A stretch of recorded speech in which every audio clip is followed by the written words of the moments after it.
bigger? Let's say 20.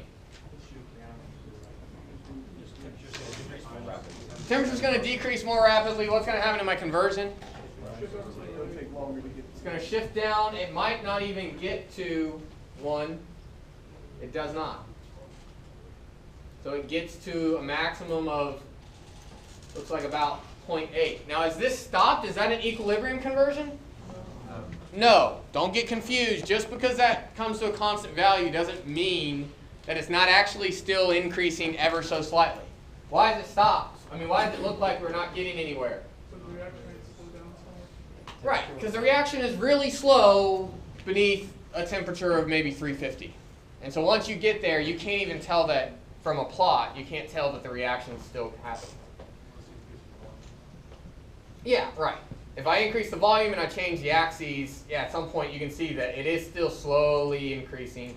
And eventually it would get to 100% conversion. But it would have to do so at 300 Kelvin.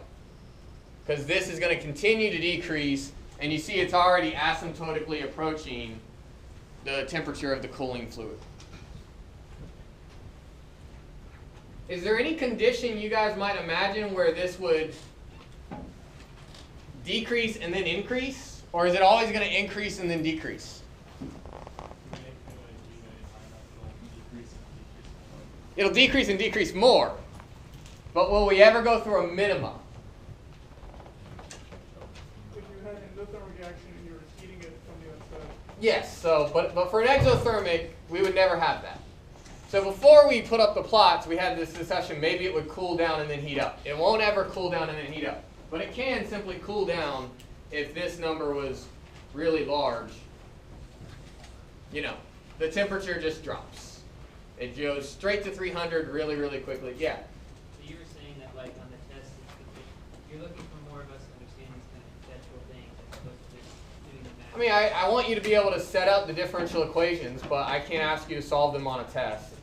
I don't think it's difficult to go from a set-up differential equation to a solution. Yeah. Can you give us more practice type questions with that kind of thinking leading up to the test? Hopefully. It's a little bit challenging because the only thing I have in that department, I'm writing the tests. So instead of me writing 5 tests, I don't have time to write 5 tests. I do have old exams, but they're not mine, and I don't know if they're out there already, and I don't want to put out there what might not be out there in case the other professors who teach this do reuse test answer or test questions. Yeah. For this problem, we ignored the pressure change. Is that just for convenience, or is that? That is for convenience. This is not a generic thing that you can do, and in fact, next time we're doing this, we won't be neglecting delta P.